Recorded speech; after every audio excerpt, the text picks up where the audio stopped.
बेटा हम लोग पहुंचे इन्वेस्टमेंट अकाउंट पे क्वेश्चन नंबर 3 में। बहुत सारे पार्ट्स बन गए इस वीडियो के, इस क्वेश्चन के बहुत सारे वीडियोस बन गए। ट्राई करते हैं आगे। अब यहाँ तक 1917 तक हम लोग सेल की एंट्री कर चुके हैं। 41,102 एक्स इंटरेस्ट सेल यहाँ तक हो गया है। इसके बाद आप देख रहे हो मैंने यहाँ पे एक डैश लगाया है। ये जो डैश लगाए हैं मैंने, इस डैश का मतलब है कि यहाँ पे इंटरेस्ट की डेट है। इंटरेस्ट की ड्यू डेट थी 31 दिसंबर, तो इस डैश का मतलब है कि 31 दिसंबर की इंटरेस्ट की डेट आ गई। तो मैं कैलकुलेशन करना शुरू करता हूँ, सुनना ध्यान से। ये 19/2017 और 1 फरवरी 2018, इन दोनों डेट्स के बीच में मैंने एक डैश लगाया है, मतलब 31 दिसंबर आ गया, इंटरेस्ट की डेट आ गई। तो मैं धीरे धीरे वर्किंग नोट से शुरू करूंगा। 31 दिसंबर की डेट आ गई, ये वाली 31 दिसंबर 2017। इस दिन पे हम लोगों को इंटरेस्ट रिसीव हो गया होगा। 31 दिसंबर 2017 पे इंटरेस्ट रिसीव होगा। अब जब इंटरेस्ट रिसीव होता है तो क्योंकि ये हमारी इनकम है तो ये इन्वेस्टमेंट अकाउंट में क्रेडिट साइड पे आएगा। ठीक है, अब धीरे धीरे मैं वर्किंग नोट्स के साथ समझा दूंगा। 31 दिसंबर 2017 ये हमारा वर्किंग नोट नंबर 6 होगा। यहाँ पे मैं लिखूंगा वर्किंग नोट नंबर 6 में इंटरेस्ट रिसीव्ड ऑन 31 दिसंबर 2017। तो जब भी इंटरेस्ट की डेट आती है तो हम लोग दो स्टेप्स फॉलो करते हैं। पहला step balance of nominal value. Balance of nominal value मतलब हम लोग इन्वेस्टमेंट अकाउंट में जाएंगे और अभी तक जितने भी नॉमिनल वैल्यू के कॉलम में एंट्रीज की हुई है उनको डेबिट माइनस क्रेडिट कर देंगे। नॉमिनल वैल्यू को हम लोग डेबिट साइड का टोटल माइनस क्रेडिट साइड का टोटल कर देंगे, सिर्फ नॉमिनल वैल्यू का कॉलम, मतलब फेस वैल्यू का कॉलम। फिर जो यहाँ पे हमारा बैलेंस आएगा उस पर इंटरेस्ट निकालेंगे 6% 6 महीने का। तो जब भी इंटरेस्ट की रेट हो तो ये दो स्टेप्स होते हैं। पहले nominal value debit minus credit. तो ये जो इन्वेस्टमेंट अकाउंट है हमारा, ये इन्वेस्टमेंट अकाउंट है। इस इन्वेस्टमेंट अकाउंट में नॉमिनल वैल्यू का कॉलम डेबिट साइड पे है 50,000 प्लस 14,000 64,000। क्रेडिट साइड पे है 9,000 प्लस 41,000 50,000। तो 50 प्लस 14 ये हो जाएगा 64,000 और यहाँ पे 9 और 41 ये हो जाएगा 50,000। तो ये मैं डेबिट माइनस क्रेडिट करूंगा। अभी मैं डेबिट माइनस क्रेडिट करूंगा 50 प्लस 14 माइनस 9 माइनस 41। चलो लिखते हैं इसको। ये नॉमिनल वैल्यू का डिफरेंस डेबिट साइड पे है 50 प्लस 14, क्रेडिट साइड पे है 9 और 41। तो इसका जो डिफरेंस आएगा डेबिट माइनस क्रेडिट वो आएगा 14,000। आप इसको डेबिट वाले प्लस करोगे और क्रेडिट वाले माइनस करोगे तो डिफरेंस आएगा 14,000 रुपीज। ये जो नॉमिनल वैल्यू कॉलम का बैलेंस आया या डिफरेंस आया, इस पे हम लोग इंटरेस्ट निकालेंगे। तो इंटरेस्ट हमको 6 महीने का मिलेगा 41,000 रुपीज, 14,000 रुपीज पे। तो यहाँ पे मैं लिखूंगा 14,000 रुपीज हमारा नॉमिनल वैल्यू का बैलेंस है, मल्टीप्लाई बाय 6/100, मल्टीप्लाई बाय 6/100, क्योंकि क्वेश्चन के स्टार्टिंग में ही लिखा हुआ था 6% गुजरात गवर्नमेंट सिक्योरिटीज। क्वेश्चन के स्टार्टिंग में लिखा हुआ था 6% गुजरात गवर्नमेंट सिक्योरिटीज, इसलिए हम लोग 6% निकालेंगे और 6 महीने का निकालेंगे। मल्टीप्लाई बाय 6/12, 6 महीने का इंटरेस्ट हम लोग निकालेंगे, क्योंकि 6 महीने का इंटरेस्ट हमको 30 जून पे मिलेगा और 6 महीने का इंटरेस्ट हमको 31 दिसंबर पे मिलेगा। ये भी मैंने थियरी वाले पेजेस में बहुत बार बताया कि अगर दो डेट्स दी हुई है इंटरेस्ट की, जैसे इस क्वेश्चन में दो डेट्स हैं 30 जून और 31 दिसंबर, तो 6 महीने का इंटरेस्ट हमको 30 जून पे मिलेगा और 6 महीने का इंटरेस्ट 31 दिसंबर पे मिलेगा। अब मैं यहाँ पे इंटरेस्ट कैलकुलेट करूंगा तो ये आएगा equal to 14,000 multiply 6/100 multiply 6 divide by 12, 6/100 6/12। तो इंटरेस्ट आएगा हमारा 420 रुपीज। ये जो 420 रुपीज इंटरेस्ट हमको मिला ये हमारी इनकम है, इसको हम इन्वेस्टमेंट अकाउंट में क्रेडिट साइड पे लिखेंगे। 420 रुपीज इंटरेस्ट हमको मिला, तो तो ये इन्वेस्टमेंट अकाउंट में क्रेडिट साइड पे 420 रुपीज, डेट है इसकी 31 दिसंबर 2017, और सब में पर्टिकुलर्स में यही आता है, by bank by bank by bank to bank, particulars में सब जगह भी यही आता है। अब ये नॉमिनल वैल्यू में डैश डैश हो जाएगा और कैपिटल वैल्यू में भी डैश डैश हो जाएगा। तो यहाँ से हमारा बाकी था 31 दिसंबर से लेकर, तो मैंने बताया जब भी इंटरेस्ट हमको मिलेगा तो 2 स्टेप्स होते हैं, पहले नॉमिनल वैल्यू का बैलेंस, फिर जितना नॉमिनल वैल्यू का बैलेंस आया डेबिट माइनस क्रेडिट, उस पे 6 महीने का इंटरेस्ट। चलो 6% में आपको एक बार दिखाऊं, ये रहा, ये 6%। ये पूरे क्वेश्चन में जहां जहां पे भी इंटरेस्ट होगा वहां ये वाला 6% होगा। अब जरूरी नहीं है कि हर क्वेश्चन में 6% ही आएगा, तो रेट ऑफ इंटरेस्ट स्टार्टिंग में ही दिया हुआ होता है। आगे अब हमारी नेक्स्ट जो एंट्री है वो है ये वाली 1 फरवरी 2018, 25,096 एक्स इंटरेस्ट परचेज। ये 25,000 फेस वैल्यू है, ये 96 मार्केट वैल्यू है और एक्स इंटरेस्ट परचेज लिखा हुआ है। सुनना ध्यान से, पहले मैं यही पूरा सेंटेंस, यही पूरी लाइन मेरे वर्किंग नोट्स में लिखूंगा। 1/2/18, 25,096।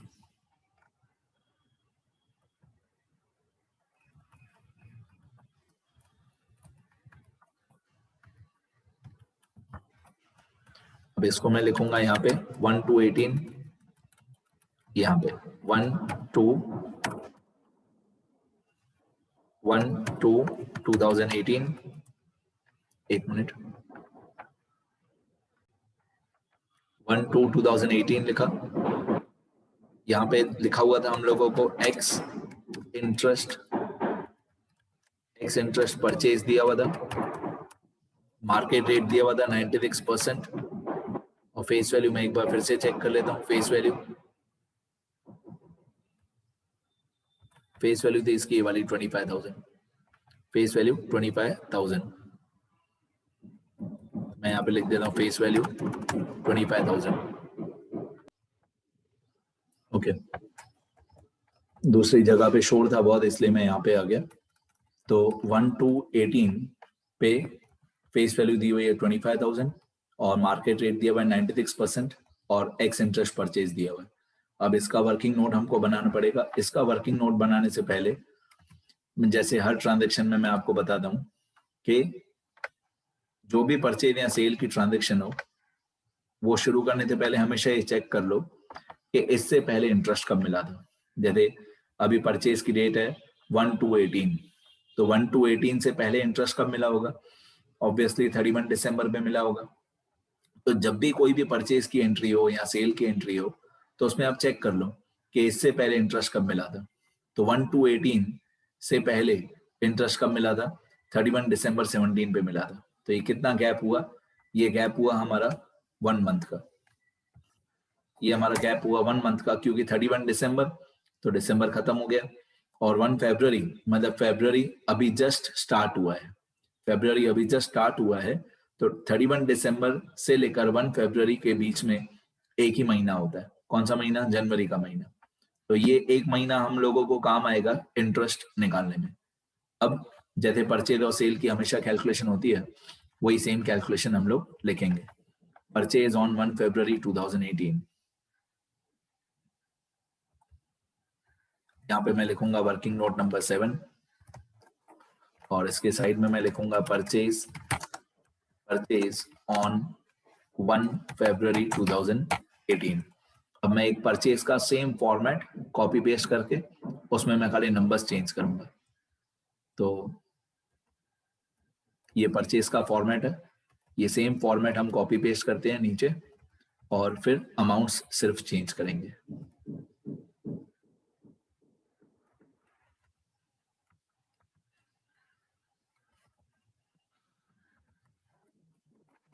ठीक है, अभी अमाउंट्स इसकी डिलीट करके अमाउंट फिर से कैलकुलेट करते हैं।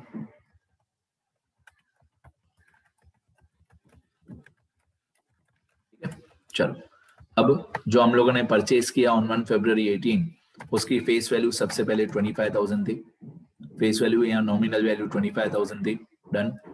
अब इस फेस वैल्यू पे मार्केट वैल्यू दिया हुआ था 96%, मार्केट रेट दिया हुआ था 96%, मतलब मल्टीप्लाई बाय 96 डिवाइडेड बाय 100। तो फेस वैल्यू 25,000 है, मल्टीप्लाई बाय 96 अपॉन 100, तो यहाँ पे हमारी मार्केट वैल्यू आ जाएगी equal to 25,000 multiply 96 divide by 100। 25,000 multiply by 96 divide by 100, तो हमारा मार्केट वैल्यू आ जाएगा 24,000। अब आ जाते हैं ब्रोकरेज पे। तो ब्रोकरेज के ये रूल्स होते हैं कि अगर कोई भी इन्वेस्टमेंट हमने परचेज किया है तो ब्रोकरेज प्लस होता है, अगर हमने इन्वेस्टमेंट सेल किया है तो ब्रोकरेज माइनस होता है, परचेज में प्लस सेल में माइनस। अब इस क्वेश्चन में ब्रोकरेज दिया हुआ था 0.5% on each transaction of purchase and sale. इस क्वेश्चन में लास्ट लाइन में लिखा हुआ था, सेकंड लास्ट लाइन में, कि ब्रोकरेज है 0.5% on each transaction of purchase and sale. अब ये जो ब्रोकरेज हम निकालते हैं 0.5%, ये हम निकालते हैं मार्केट वैल्यू पे, इस पे 24,000 पे, ठीक है। पहले 25,000 फेस वैल्यू, मैंने जैसे लास्ट भी वीडियोस में बताया है कि सारी की सारी कैलकुलेशन इस फेस वैल्यू पे ही होती है। 25,000 यहाँ पे भी काम आएगा, 25,000 यहाँ पे भी काम आएगा, सारी कैलकुलेशन फेस वैल्यू पे ही होती है। सिर्फ ब्रोकरेज की जो कैलकुलेशन है वो मार्केट वैल्यू पे होती है। तो मैं इस 24,000 का मार्केट वैल्यू का 0.5% निकालूंगा, तो मेरा ब्रोकरेज आ जाएगा equal to 24,000 multiply 0.5 divided by 100, तो ब्रोकरेज आ गया 120। ये परचेज है तो परचेज में ब्रोकरेज प्लस होता है, सेल हो तो ब्रोकरेज माइनस होता है, ठीक है। फिर आ जाते हैं इंटरेस्ट पे। इंटरेस्ट में क्वेश्चन में लिखा हुआ था एक्स इंटरेस्ट परचेज, क्वेश्चन में लिखा हुआ था एक्स इंटरेस्ट परचेज। तो अगर एक्स इंटरेस्ट हो, अगर क्वेश्चन में लिखा हुआ एक्स इंटरेस्ट परचेज, तो हम लोग इंटरेस्ट को न प्लस करते हैं न माइनस करते हैं। अगर क्वेश्चन में लिखा हुआ है एक्स इंटरेस्ट परचेज और सेल, तो इंटरेस्ट के रूल्स ऐसे होते हैं। इंटरेस्ट के रूल्स होते हैं कि अगर कम इंटरेस्ट लिखा हुआ हो तो इंटरेस्ट को माइनस करो, एक्स इंटरेस्ट लिखा हुआ हो तो इंटरेस्ट को न प्लस करोगे न माइनस करोगे। तो मैं यहाँ पे इंटरेस्ट को, इंटरेस्ट में कैलकुलेट करूंगा, इंटरेस्ट की मैं यहाँ पे कैलकुलेशन करूंगा, मैं ऊपर इन्वेस्टमेंट अकाउंट में इंटरेस्ट की अमाउंट भी लिखूंगा, लेकिन मैं यहाँ पे इंटरेस्ट को प्लस या माइनस नहीं करूंगा, ठीक है। तो ये भी फेस वैल्यू पे ही कैलकुलेट होगा। देखो 25,000 फेस वैल्यू, ये 25,000 फेस वैल्यू, ये 25,000 फेस वैल्यू, सब जगह पे फेस वैल्यू ही काम आता है, सिर्फ ब्रोकरेज निकालने में मार्केट वैल्यू काम आता है। अब ये आ गया हमारा फेस वैल्यू 25,000, इस पे हम इंटरेस्ट निकालेंगे, मल्टीप्लाई बाय 6 डिवाइडेड बाय 100। अब कितने महीने का इंटरेस्ट, मैंने आपको बताया ऊपर, 1 महीने का। 1 महीने का क्यों? क्योंकि हम लोगों ने परचेज किया है हम लोगों ने परचेज किया है 1 फरवरी पे, यहाँ पे 1 फरवरी 2018 पे। तो जब भी परचेज हो, सेल हो, आपको यही सोचना है कि इससे पहले इंटरेस्ट कब मिला था। आपको यही सोचना है कि आज अगर 1 फरवरी 2018 है तो इससे पहले हमको इंटरेस्ट कब मिला था। तो इससे पहले हम लोगों को इंटरेस्ट मिला था 31 दिसंबर 17 पे। तो 1 फरवरी 2018 से 1 महीना पहले 31 दिसंबर 17 पे इंटरेस्ट मिला था, इसलिए यहाँ पे मैंने 1 महीने का इंटरेस्ट कैलकुलेट किया है, 1 मंथ, ठीक है। अब मैं कैलकुलेट करूंगा यहाँ पे 25,000 face value multiply by 6 upon 100, 6% interest, multiply by 1 divide by 12, 1 महीने का इंटरेस्ट, तो ये आएगा 125। अब ये जो 1 महीने का इंटरेस्ट आया 125, ये 125 मैं न प्लस करूंगा न माइनस करूंगा। ये जो 1 महीने का इंटरेस्ट आया 125 रुपीज, इसको मैं प्लस भी नहीं करूंगा माइनस भी नहीं करूंगा। 125 को सुनना अभी ध्यान से, मैं क्या करता हूं, मैं क्या करूंगा, यहां पे एक वैल्यू लिखूंगा मैं, कैपिटल वैल्यू। तो यहाँ पे 24,000 जो मार्केट वैल्यू था, उसमें ऐड ब्रोकरेज 120 में कर दूंगा, तो यहाँ पे मेरा कैपिटल वैल्यू आ जाएगा 24,000 प्लस 120, ये मेरा कैपिटल वैल्यू आ जाएगा 24,120। ये 24,120 मेरा कैपिटल वैल्यू आ गया। मतलब इंटरेस्ट 125 मैंने कैलकुलेट किया है, मैं ऊपर इन्वेस्टमेंट अकाउंट के अंदर 125 लिखूंगा भी, लेकिन इस 125 को मैंने न प्लस किया न माइनस किया। ये मार्केट वैल्यू आया 24,000, उसमें मैंने ब्रोकरेज 120 प्लस कर दिया, तो 24,000 प्लस 120 ब्रोकरेज, तो कैपिटल वैल्यू आ जाएगा 24,120, ठीक है। मतलब अगर कम इंटरेस्ट लिखा हुआ, अगर कम इंटरेस्ट लिखा हुआ तो ये 125 इंटरेस्ट माइनस करने के नीचे जो वैल्यू आएगी वो कैपिटल वैल्यू होती है। अगर कम इंटरेस्ट लिखा हुआ हो तो इंटरेस्ट माइनस करने के बाद कैपिटल वैल्यू आता है। और अगर एक्स इंटरेस्ट लिखा हुआ हो तो ये इंटरेस्ट प्लस या माइनस करने के ऊपर, इंटरेस्ट को प्लस या माइनस करने के ऊपर जो वैल्यू है 24120, ये कैपिटल वैल्यू है। अब हमारे इन्वेस्टमेंट अकाउंट में कौन सी तीन अमाउंट हमारे काम की होती है? एक ये नॉमिनल वैल्यू लिखेंगे, एक ये कैपिटल वैल्यू लिखेंगे इन्वेस्टमेंट अकाउंट में, और एक ये इंटरेस्ट लिखेंगे। तो 25,000, 125, 24120, ये मैं लिख के बताऊंगा अभी। इन्वेस्टमेंट अकाउंट में जाएंगे, याद रखना ये तीन अमाउंट्स बेटा, 25,000, 125, 24120। देखो मैं लिख के बता रहा हूं।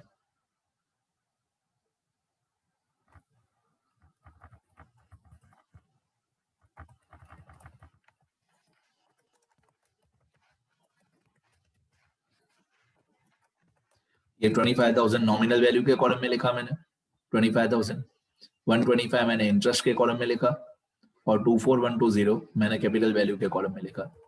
अब मैं यहाँ पे डेट लिखूंगा 1 फरवरी 2018 पे हमने परचेज किया। ऑब्वियसली आपको पता होना चाहिए कि परचेज जो है वो डेबिट साइड पे आता है। परचेज किया ना बेटा, तो डेबिट साइड पे एंट्री होगी ना 25,000। तो ये परचेज की एंट्री थी, इसलिए मैंने इसको डेबिट साइड पे लिखा 25,000, 24120 और 125। डन। अब क्वेश्चन में जाते हैं, देखते हैं और क्या दिया हुआ है। बेसिकली और कुछ बाकी नहीं है, सब कुछ हमारा हो गया है। सब कुछ हो जाने के बाद सबसे टिपिकल एंट्री आती है। अब आता है इस इन्वेस्टमेंट अकाउंट की बैलेंसिंग। देखो ये सेल परचेज हो गया।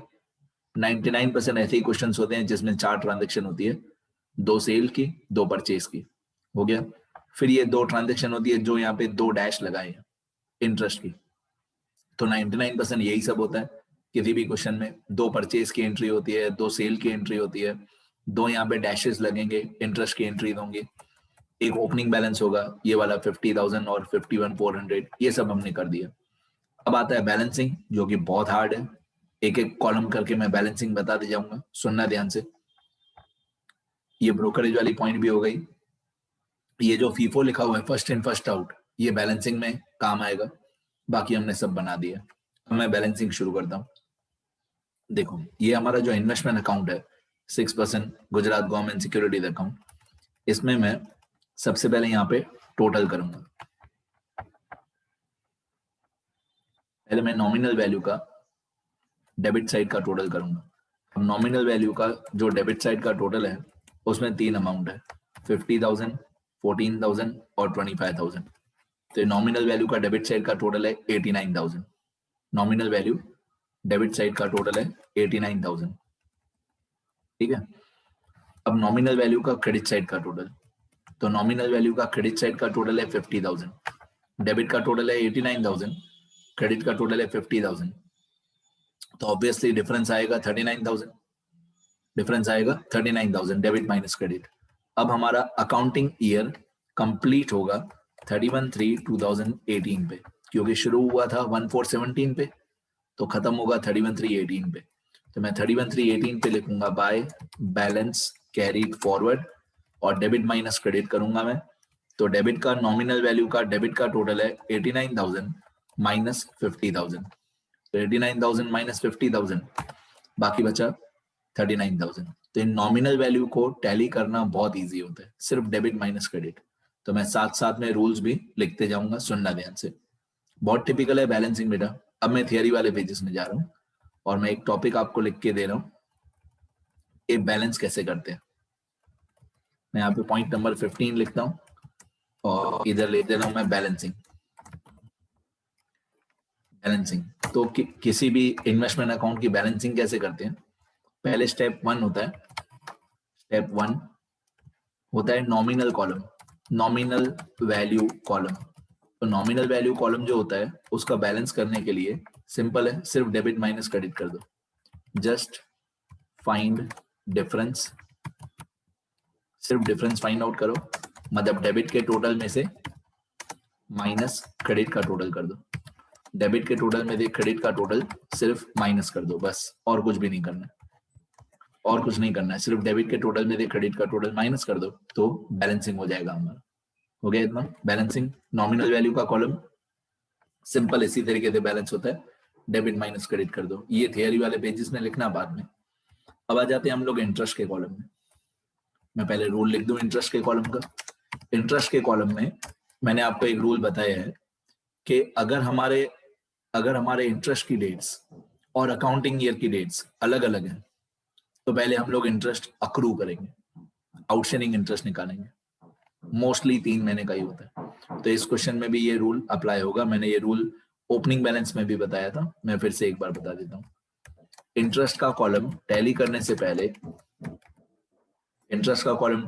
पहले if the dates of interest and the dates of accounting year, if the dates of interest and the dates of accounting year are different, जो कि इस क्वेश्चन में डिफरेंट है, then we should find the accrued interest. We should find the accrued interest on opening balance as well as closing balance.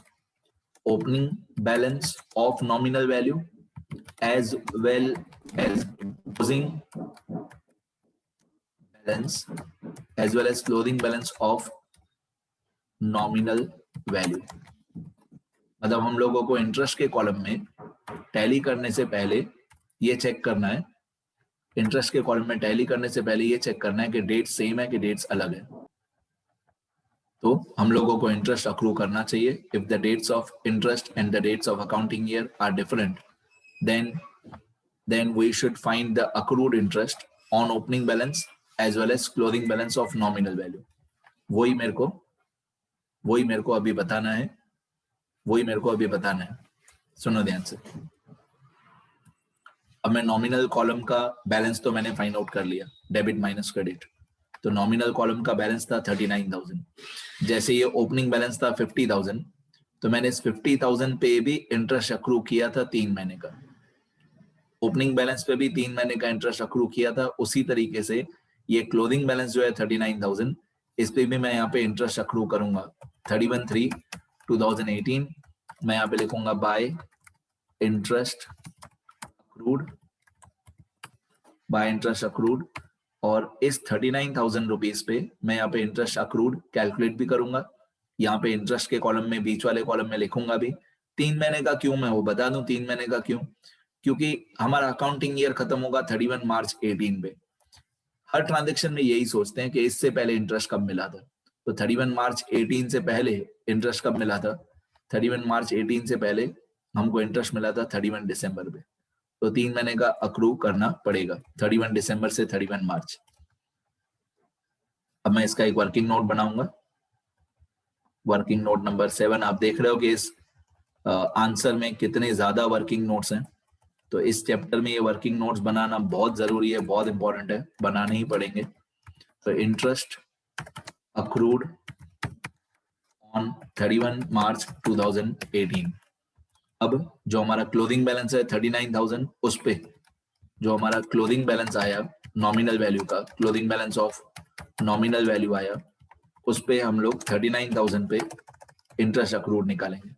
तो interest accrued equal to 39,000 multiply by 6। तो मैंने आपको बता दिया 6/100, वो तो पूरे क्वेश्चन में 6% इंटरेस्ट ही रहेगा सब जगह पे। तो 39,000 मल्टीप्लाई बाय 6/100 मल्टीप्लाई बाय 3 महीने का इंटरेस्ट अक्रू होगा 3/12। तो 39,000 मल्टीप्लाई बाय 6/100 मल्टीप्लाई बाय 3/12, यहाँ पे हमारा इंटरेस्ट अक्रूड आ जाएगा। मैं कैलकुलेशन करके बता दूं, तो ये 39,000 multiply 6 divide by 100 multiply 3 divide by 12, तो इंटरेस्ट अक्रूड आएगा हमारा 585 रुपीज। 585, ये 585 मैं क्रेडिट साइड पे लिखूंगा इंटरेस्ट के कॉलम में 585। क्रेडिट साइड क्यों इस क्वेश्चन में इतनी ज्यादा देर लग रही है, क्योंकि पहला क्वेश्चन है और बहुत सारे मैं रूल्स आपको साथ साथ में बताते जा रहा हूं, इसलिए बहुत देर लगेगी ये क्वेश्चन कंप्लीट होने में। सेकंड क्वेश्चन में इससे आधा टाइम लगेगा, थर्ड क्वेश्चन में और भी आधा टाइम लगेगा, सीखते जाओ। ये 585 इंटरेस्ट अक्रूड क्रेडिट साइड पे मैंने लिख दिया। इंटरेस्ट के कॉलम में। अब इंटरेस्ट के कॉलम का जो डिफरेंस आएगा डेबिट माइनस क्रेडिट, सुनना, क्योंकि इंटरेस्ट हमारी इनकम है तो इंटरेस्ट के कॉलम का हमेशा क्रेडिट साइड का टोटल बड़ा आएगा क्योंकि हमारी इनकम है। तो इंटरेस्ट का क्रेडिट साइड का टोटल है 2848, इंटरेस्ट का क्रेडिट का टोटल है 2848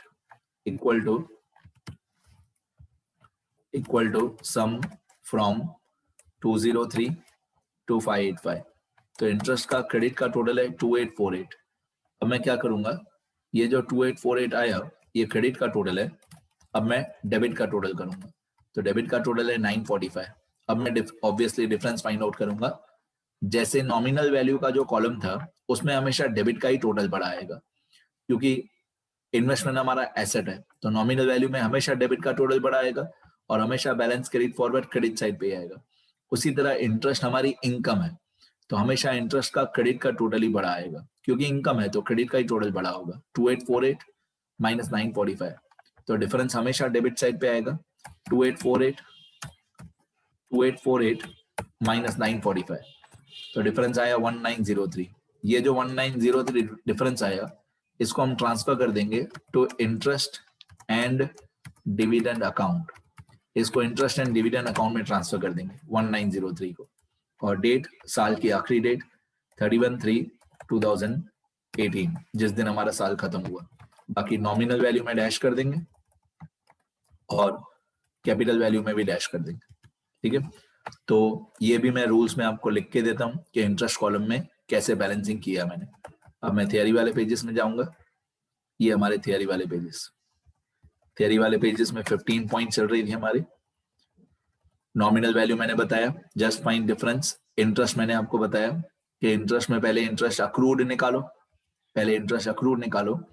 उसके बाद इंटरेस्ट कॉलम का हमेशा क्रेडिट साइड का टोटल बड़ा आएगा तो डिफरेंस हमेशा डेबिट साइड पे आएगा। The difference of interest column will always appear on debit side and it should be transferred to interest and dividend account। मतलब इंटरेस्ट कॉलम में हमेशा डिफरेंस डेबिट साइड पे आएगा और उसको इंटरेस्ट एंड डिविडेंड अकाउंट में ट्रांसफर कर देंगे। पहले इंटरेस्ट अक्रूड निकालना, अगर अकाउंटिंग ईयर की डेट और इंटरेस्ट की डेट अलग है तो अक्रूड इंटरेस्ट निकालना क्लोजिंग बैलेंस के ऊपर और अक्रूड इंटरेस्ट क्रेडिट साइड पे लिखना, फिर जो डिफरेंस आए उसको इंटरेस्ट एंड डिविडेंड अकाउंट में ट्रांसफर कर देना। अब मैंने आप लोगों को यहां तक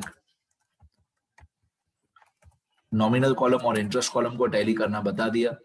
अब इस चैप्टर की सबसे लास्ट और सबसे टिपिकल पॉइंट क्या, कि हम लोग कैपिटल वैल्यू के कॉलम को कैसे टैली करते हैं, बैलेंसिंग कैसे करते हैं। कैपिटल वैल्यू का जो कॉलम है इसको टैली करना या बैलेंस करना सबसे हार्ड होता है। इसमें अभी हम लोगों को फीफो मेथड काम आएगा, ठीक है, पर मेरे को लगता है उसके लिए फिर लगभग इस क्वेश्चन का 5वां 6ठा 7वां वीडियो बनाना पड़ेगा। तो इस वीडियो में जो मैंने कराया वो एक बार मैं बता देता हूँ। ये 15 नंबर पॉइंट थियरी वाले पेजेस में लिखना, ठीक है, और अभी ये कैपिटल वैल्यू को टैली करना सिखाना रूल्स बाकी है। और जो मैंने ये इन्वेस्टमेंट अकाउंट जितना लिखा वो लिख लेना। सारा एक साथ क्या कंफ्यूज हो जाओगे, इससे अच्छा धीरे धीरे पार्ट्स में, जैसे मैंने वीडियो बनाया है वैसे पार्ट्स में ही सीखो। ये इन्वेस्टमेंट अकाउंट लिखना सारा,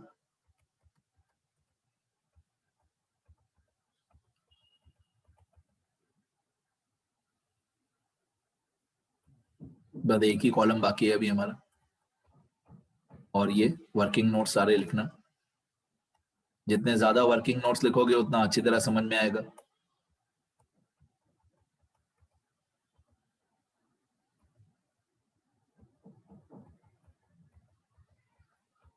ये सारे वर्किंग नोट नंबर 1 2 3 4 5 मैं पहले बता चुका हूं।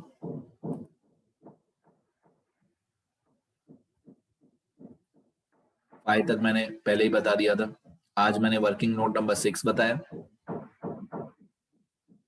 वर्किंग नोट नंबर 7 बताया,